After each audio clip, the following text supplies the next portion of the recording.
नमस्कार विद्यार्थी मित्रांनो. मित्रांनो, आज आपण पोस्टमन भरती आणि एमटीएस भरती याच्यासाठीचे जुना एक आपल्याकडे प्रश्नपत्रिका संच आहे, जुना पेपर आहे. अ, त्याच्यामधील जनरल नॉलेजला आलेले 25 प्रश्न आजच्या या पेपरमध्ये आपण बघणार आहोत. आणि याच्यावर मी सविस्तर चर्चा करणार आहे. प्रश्न जरी इंग्रजीमध्ये तुम्हाला दिसत असले तरी मी मराठीमध्ये ट्रान्सलेट करून तुमच्या सोबत सर्व डिस्कस करणार आहे. आणि या प्रश्नांची उत्तरं, काही उत्तरं मी तुम्हाला लगेच देणार आहे, काहींची उत्तरं तुम्हाला लेक्चरच्या शेवटी भेटणार आहेत.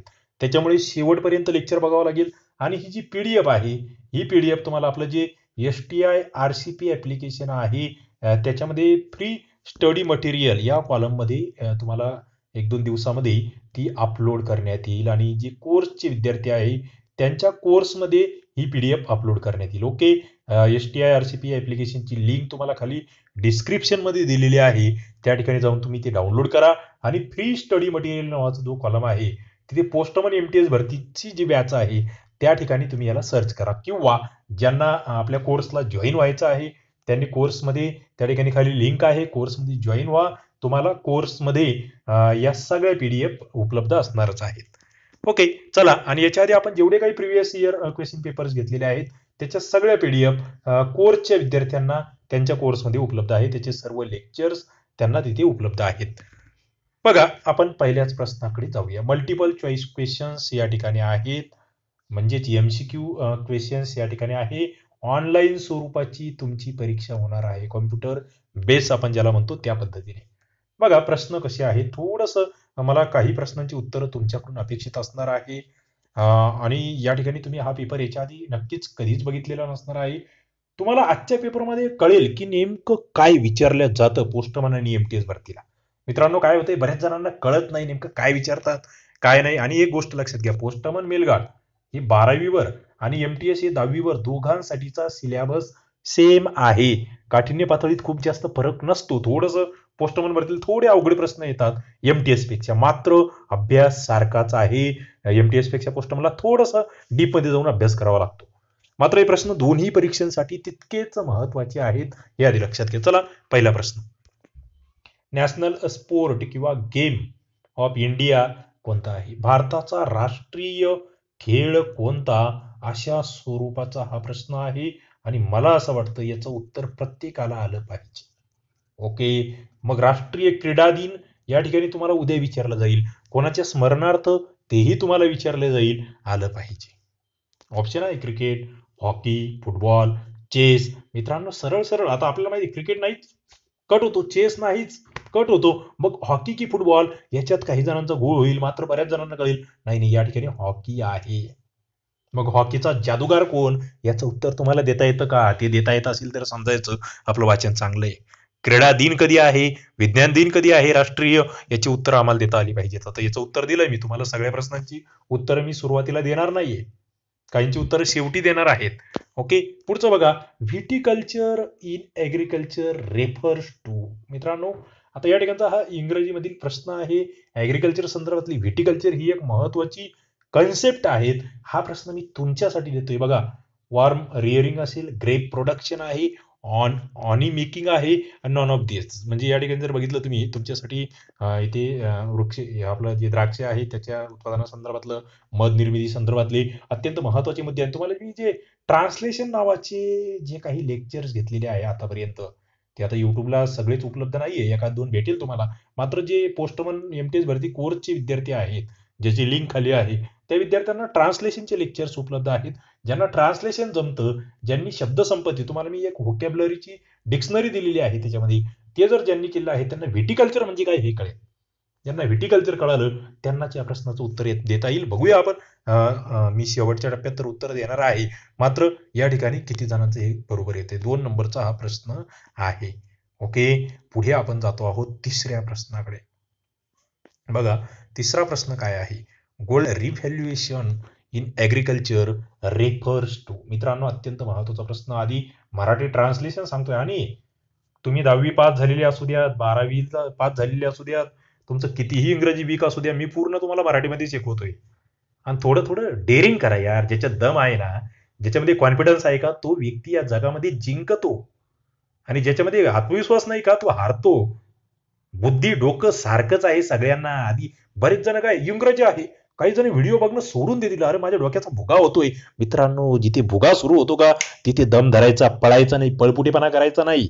ओके, या ठिकाणी तुम्हाला थांबावं लागेल, शेवटपर्यंत बघावं लागेल. तुम्हाला या ठिकाणी अशा पद्धतीचं मराठीमध्ये तरी मराठी चॅनलवर कोणीही इंग्रजी प्रश्नपत्रिका मराठीमध्ये ट्रान्सलेशन करून शिकवत नाही. ते मी शिकवतोय ओरिजिनल जे मूळ प्रश्न आहेत ते या ठिकाणी शिकवतोय. कारण की बरेच जण असेही बघितलेले आहेत या ठिकाणी आम्ही की मागील प्रश्नपत्रिका म्हणून दुसरंच काहीतरी शिकवले जाते. तसं होऊ नये.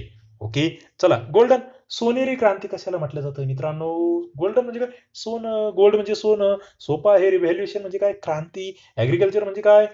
कृषी क्षेत्रासंदर्भातले. रेफर्स म्हणजे काय? संबंधी. पोटॅटो प्रोडक्शन, तुमचं जे आपण म्हणतो बटाटा वगैरे. ऑइल सीड्स, तेलबिया. फ्रूट प्रोडक्शन, ऍपल ज्याला सफरचंद क्रांती, की एज प्रोडक्शन. आता आपण ही मराठीमध्ये याच्यावर मी लेक्चर घेतलेलं आहे जीकेचं. क्रांत्या जे म्हणतात ना आपण, कोणत्या फळासंदर्भातल्या कोणत्या उत्पादनासंदर्भात कोणती क्रांती झाली, लाल क्रांती कोणती आहे, हरित क्रांती कोणती आहे, दुधासंदर्भातली क्रांती कोणती आहे, दुधाचा महापूर कशाला म्हटला जातो, भारतातील दुग्ध क्रांतीचे जनक कोण, हरित क्रांतीचे जनक कोण, जागतिक पातळीवरील हरित क्रांतीचे जनक कोण, या सगळ्यांची उत्तरं तुमच्याकडून अपेक्षित आहे. आणि गोल्डन सोनेरी क्रांती कशाला म्हटलं जातं हे मला तुमच्याकडून पाहिजे उत्तर. ओके, शेवटी आपण ते उत्तरांकडे येणार आहोत. मात्र काही तुमच्यासाठी मुद्दाम सोडतोय मी, जे स्वतःला खूप हुशार समजतात, थोडंसं त्यांना जमिनीवर आणण्यासाठी हे चाललंय. पुढे, the first state created in 1953 on the basis of language वाच. मित्रांनो, आधी प्रश्नाचा अर्थ समजून घ्या. पहिलं असं कोणतं राज्य होतं जे 1953 मध्ये भाषा तत्वावर अस्तित्वात आलं? आंध्र प्रदेश, कर्नाटक, मध्य प्रदेश, हे महाराष्ट्र की आसाम? मित्रांनो, अत्यंत महत्वाचा प्रश्न, ज्याला आपण महाराष्ट्रामध्ये संयुक्त महाराष्ट्र चळवळ चालवली गेली, त्याच्यावर महाराष्ट्राचा इतिहास याच्या संदर्भातले 30 ते 35 लेक्चर्स आणि महाराष्ट्राचा 11वीचा जुना इतिहास कोर्सच्या विद्यार्थ्यांना उपलब्ध आहे. पीडीएफ उपलब्ध आहे, त्याच्यावरील सगळे लेक्चर्स उपलब्ध आहेत. ज्यांनी ते लेक्चर्स पाहिलेले आहेत त्या प्रत्येक विद्यार्थ्याला या प्रश्नाचं उत्तर देता येईल. पहिलं राज्य तयार झालं होतं आंध्र प्रदेश. कोणतं? आंध्र प्रदेश हे राज्य तयार झालं होतं, माहित असलं पाहिजे. मग मला सांगा ना, महाराष्ट्र कधी तयार झाला हो? स्वतंत्र असा महाराष्ट्र कधी तयार झाला? दुसरं, संयुक्त महाराष्ट्र कधी तयार झाला? त्यांचे मुख्यमंत्री कोण होते पहिले आपल्या संयुक्त महाराष्ट्राचे? हे आपल्याला माहित असलं पाहिजे. पुढे मी जातोय. पुढचा प्रश्न या ठिकाणी 5 नंबरचा आहे. बघा प्रश्न काय आहे 5 नंबरचा. The number of players on each side of sport football.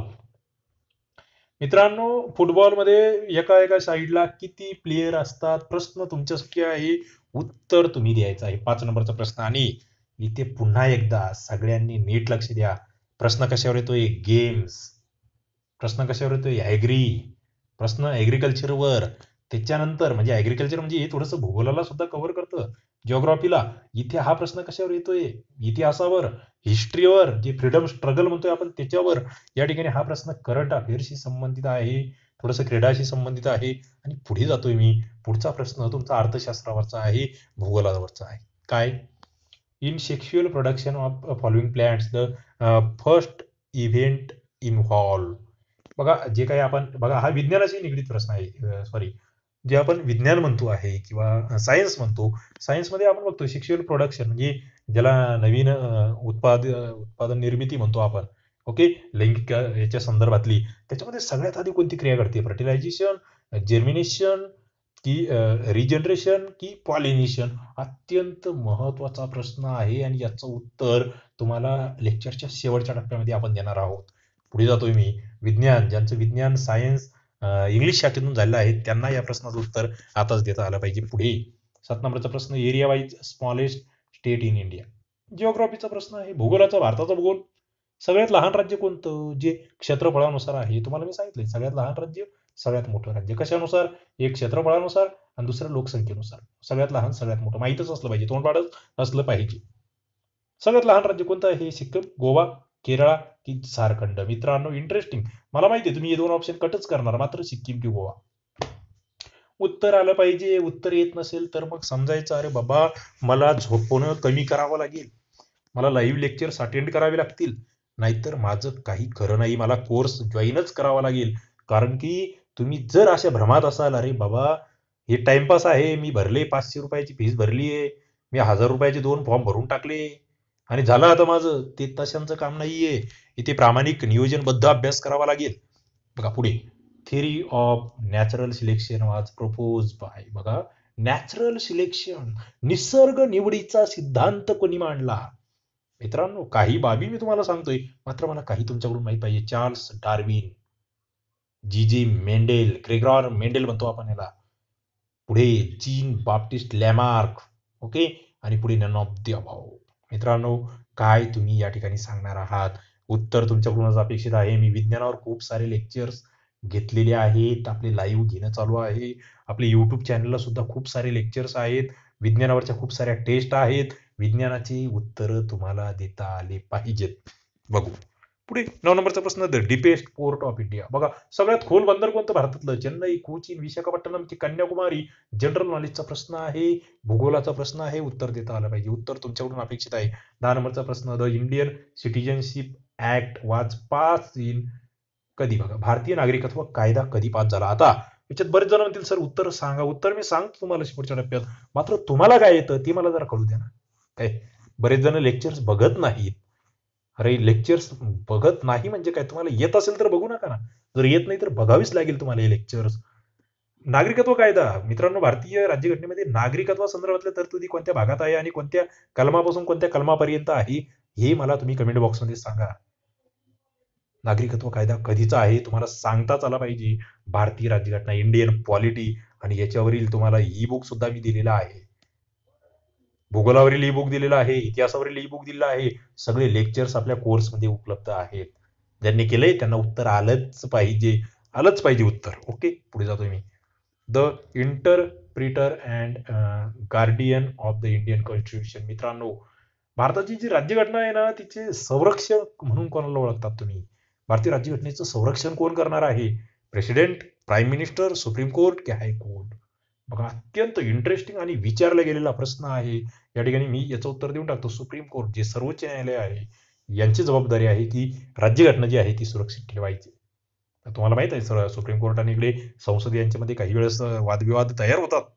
पुढे, the largest procedure of diamond panes located in. बघा, आता या ठिकाणी जर बघितलं, भारतामध्ये सर्वाधिक हिऱ्याचं उत्पादन कुठे होतंय? यूपी, एमपी, गुजरात की महाराष्ट्र? उत्तर अपेक्षित आहे. भूगोलाचा प्रश्न आहे, चालू घडामोडीचा प्रश्न आहे, अर्थशास्त्राचा सुद्धा प्रश्न मी याला म्हणू शकतो. म्हणजे विषय वेगवेगळ्या विषयांना धरणारा हा प्रश्न आहे. आणि याचा आपला जीकेचा जो सामान्य ज्ञानचा ठोकळा आहे ना मित्रांनो, हा ठोकळा तुम्हाला मी पुरवलेला आहे, व्हॉट्सअपला पाठवलेला आहे. ओके, हा ठोकळा व्हॉट्सअपला सुद्धा पाठवलेला आहे. आपला ई ठोकळा जो आहे तो कोर्सच्या विद्यार्थ्यांना, ओके, त्यांनी त्या ठिकाणी जर तो ठोकळा नीट वाचला असेल, त्यांना वेळ असेल, तर या प्रश्नाचं उत्तर देता येईल. पुढे, the body that frame the constitution of India. बघा, the body that frame the constitution of India. बघा, भारताची जी राज्यघटना तयार झाली ना, तिच्यासाठी जी कमिटी होती ती कोणती होती? कोणी राज्यघटना तयार केली? Members of assembly, the constitution assembly, Lok Sabha, Rajya Sabha? मित्रांनो, सरळ उत्तर आहे तुमच्यासाठी. उत्तर सांगतो मी, द कॉन्स्टिट्युएंट असेंब्ली, म्हणजे ज्याला संविधान सभा म्हणतो आपण. आणि त्याच्यावरील प्रश्न आपल्याला माहिती आहे. संविधान सभेचे अध्यक्ष तुम्हाला माहित आहेत, मसुदा समितीचे अध्यक्ष तुम्हाला माहित आहेत, मसुदा समितीचे सदस्य तुम्हाला माहित आहे, संविधान समितीचे सदस्य तुम्हाला माहित आहे, तिचे तात्पुरते अध्यक्ष माहित आहे, पहिली बैठक माहित आहे. हे माहित आहे का म्हणतोय? कारण की मी हे सगळं शिकवलेलं आहे. जर तुम्हाला ऐकायला वेळ नसेल, तुम्हाला वाचायला वेळ नसेल, तर तुम्हाला हे काहीच माहित नसावं, तुमच्या डोक्याच्या वरून जावं, तुमच्या डोक्याचा भुगा व्हावा, असं माझं मत आहे. कारण की जो अभ्यासू विद्यार्थी आहे तो माझे सगळे लेक्चर्स बघतो, तो त्याच्या नोट्स काढतो, आणि त्याला या प्रश्नांची उत्तर देता येतात. जे टाइमपास विद्यार्थी आहेत त्यांना यांची उत्तर देता येणार नाही म्हणजे नाही. Okay, the place in India non as space city. बघा, अवकाश सिटी म्हणून कोणत्या सिटीला ओळखलं जातं? हैदराबाद, त्रिवेंद्रम, बेंगलोर की मुंबई? मित्रांनो, इंटरेस्टिंग प्रश्न आहे आणि उत्तर तुम्हाला देता आलं पाहिजे. पुढे 15 नंबरचा प्रश्न, द स्टेट किंवा union territory that sends only one representative. मित्रांनो, ज्या राज्यातून एकच त्या ठिकाणी खासदार दिल्या जातो, किंवा ती राज्य किंवा केंद्रशासित प्रदेश, ते कोणतं? पांडिचेरी, दिल्ली, गोवा की चंदीगड? प्रश्न महत्वाचा आहे. वाचन ज्यांचं आहे, लेक्चर ज्यांनी पाहिलेले आहे कोर्समध्ये, हे सगळ्यांची उत्तर तुम्हाला भेटणार आहे. ओके, तुम्ही कदाचित नवीन असाल तर कोर्सला जॉईन होऊ शकतात. डिस्क्रिप्शनमध्ये लिंक आहे. पुढे one term is missing in a number of series. आता हा जीकेचा प्रश्न नाहीये खरं म्हणजे बुद्धिमत्ता चाचणीचा प्रश्न आहे. बघूया किती जण या ठिकाणी या प्रश्नाचं उत्तर देतात की याच्यामधला हा जो पुढे 30च्या नंतर येणारी संख्या आहे ती कोणती असणार आहे. ओके, पुढे सोपा प्रश्न आहे. जास्त डोकं लावायचं कामच नाहीये. बघूया आपण किती जणांना येतो ते. पुढे क्रिकेट क्लब ऑफ इंडिया ज्याला CCI म्हणतात, classic billiard and snooker tournament जी आहे ती कोणी जिंकलेली आहे. आता हा तेव्हाचा जुना प्रश्न आहे. 2009 ते 12च्या दरम्यान झालेला पेपर आहे. याच्याकडे नक्कीच तुम्ही दुर्लक्ष करू शकता. मात्र सध्या जे IPL झालेलं आहे किंवा चालू आहे, IPLचा विजेता कोण वगैरे या संदर्भातले प्रश्न तुम्हाला येऊ शकतात. पुढे पुन्हा बुद्धिमत्ता चाचणीचा 18 नंबरचा प्रश्न तुमच्या समोर आहे. या ठिकाणी याचं उत्तर तुम्ही देण्याचा प्रयत्न करू शकतात की या ठिकाणी किती ट्रायंगल्स याच्यामध्ये आहे. तुम्हाला या म्हणजे इथे जर बघितलं तर अशा पद्धतीचं हे दिलं आहे, एक त्रिकोण दिला आहे. त्याच्यामध्ये पुन्हा अशा रेषा पाडलेल्या आहेत आणि तुम्हाला त्रिकोणांची संख्या शोधायची आहे. बघूया ज्यांचं बुद्धिमत्तेत चांगला अभ्यास आहे किंवा ज्यांनी आपली सगळी लेक्चर्स बघितलेले आहेत त्यांना उत्तर देता येईल. पुढे 19 नंबरचा प्रश्न. प्रश्न नीट वाचायला आधी शिकावं लागेल. थोडं इंग्रजीची भीती कमी करावी लागेल, कारण की ट्रान्सलेशन नावाचे 30 गुण तुम्हाला आहेत. ज्यांना इंग्रजीची भीती वाटते त्यांचे ते 30 गुण जर गेले तर ते पेपर 2 मध्ये त्या ठिकाणी क्वालिफाय होण्यास कुठेतरी मागे येतील. बघा काय आहे. Candidates fighting elections can be disqualified if they fail to disclose of the assets information was pronounce by dash. बघा जो उमेदवार आहे ज्याला आपले जे असेट्स आहेत म्हणजे आपल्याकडे जी काही संपत्ती आहे ती जर तो सादर करण्यामध्ये अपयशी ठरला तर तो त्या ठिकाणी डिस्क्वालिफाय होऊ शकतो किंवा त्याला निवडणूक लढवता येणार नाही. कोणासमोर त्याला हे सगळं सादर करावं लागेल म्हणजे election commission, high court, supreme court की नन ऑफ दीज. मित्रांनो अत्यंत महत्वाचा प्रश्न आहे आणि उत्तर मला वाटतं तुम्हाला याचं आलंच पाहिजे. उत्तर काय आहे या ठिकाणी. उत्तर या ठिकाणी जर बघितलं इलेक्शन कमिशन समोर ही सादर करावं लागतं. यादी लक्षात घ्या. नंतर काही केस वगैरे चालली सुप्रीम कोर्टात जाऊ शकतं, मात्र सुरुवातीला इलेक्शन कमिशन.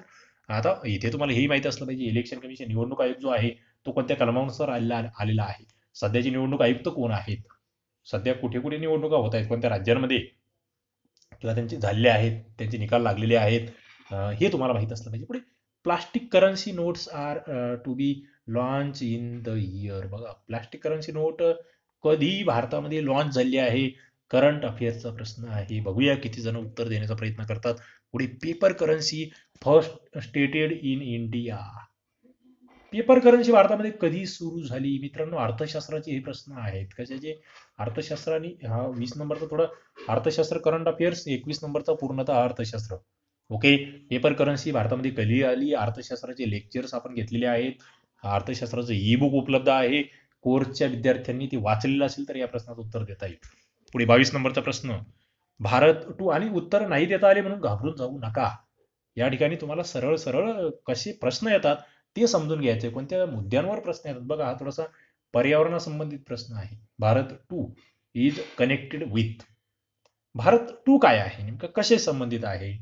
एअर हवा प्रदूषण, वॉटर पोल्युशन म्हणजे जल प्रदूषण, लँड भूमी प्रदूषण की नॉईज ध्वनी प्रदूषण. तुम्हाला या ठिकाणी हे कळायला पाहिजे. ओके. या ठिकाणी नक्कीच उत्तर याचं तुम्ही द्याल असं अपेक्षित आहे.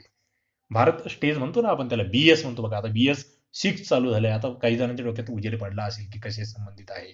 पुढे the status of election commissioner is equivalent to that of. मित्रांनो हे प्रश्न नक्कीच सोपे नाहीये हे मी मान्य करतो. MPSCच्या लेवलचे हे सगळे प्रश्न आहेत. जे इलेक्शन कमिशनर असतात आपले त्यांचा जो दर्जा असतो तो कुणाच्या बरोबरीचा असतो, अत्यंत महत्वाचा मुद्दा.